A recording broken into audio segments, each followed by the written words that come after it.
পালানোর জায়গা পাচ্ছে না নেতানিয়াহু, যেখানে যাবে সেখানেই আঘাত হানবে ইরান, এমন বার্তাই দিচ্ছে তেহরান। মধ্যপ্রাচ্যে টানা সামরিক উত্তেজনার মধ্যে ইসরায়েলের প্রধানমন্ত্রী বেনিয়ামিন নেতানিয়াহুকে ঘিরে নিরাপত্তা পরিস্থিতি এখন সবচেয়ে আলোচিত বিষয়। ইরান ঘনিষ্ঠ গণমাধ্যমের দাবি, প্রধানমন্ত্রীর কার্যালয় লক্ষ্য করে ক্ষেপণাস্ত্র হামলা চালানো হয়েছে।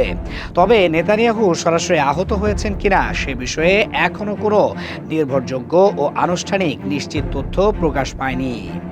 ইরানের আধা সরকারি সংবাদ সংস্থা তাসনিম নিউজ এজেন্সি জানিয়েছে, আইআরজিসি প্রধানমন্ত্রীর কার্যালয় ও উচ্চপদস্থ সামরিক অবস্থান লক্ষ্য করে হামলা চালিয়েছে।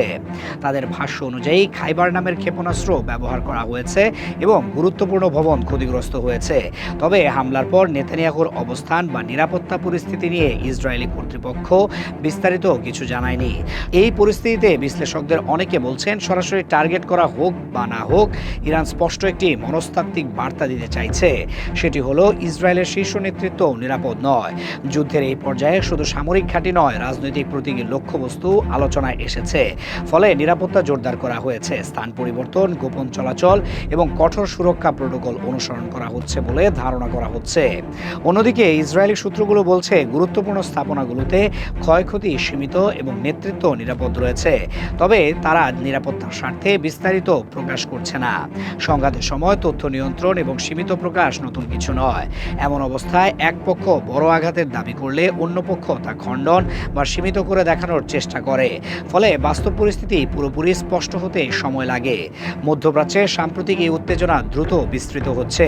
ইরান দাবি করছে, তারা কৌশলগতভাবে ইসরায়েলের গুরুত্বপূর্ণ লক্ষ্যবস্তুতে আঘাত করছে। একই সময়ে উপসাগরীয় অঞ্চল জুড়ে বিস্ফোরণের খবর, আকাশ প্রতিরক্ষা সক্রিয় থাকা এবং পাল্টা হামলার আশঙ্কা পরিস্থিতিকে আরও জটিল করে তুলেছে। যুদ্ধের তৃতীয় দিনে বিভিন্ন পক্ষের পাল্টাপাল্টি দাবি পরিস্থিতিকে তথ্যযুদ্ধের পর্যায়ে নিয়ে গেছে। বর্তমান বাস্তবতা হলো, নেতানিয়াহুর নিরাপত্তা এখন সবচেয়ে সংবেদনশীল ইস্যুতে পরিণত হয়েছে। ইরান সরাসরি বা পরোক্ষভাবে বার্তা দিচ্ছে যে প্রতিশোধের অভিযান থামবে না, আর ইসরায়েল বলছে তাদের নেতৃত্ব নিরাপদ এবং প্রতিরক্ষা ব্যবস্থা কার্যকর। এই দ্বিমুখী অবস্থানের মধ্যে মধ্যপ্রাচ্যের উত্তেজনা আরও বাড়ার আশঙ্কাই দেখছেন বিশ্লেষকরা।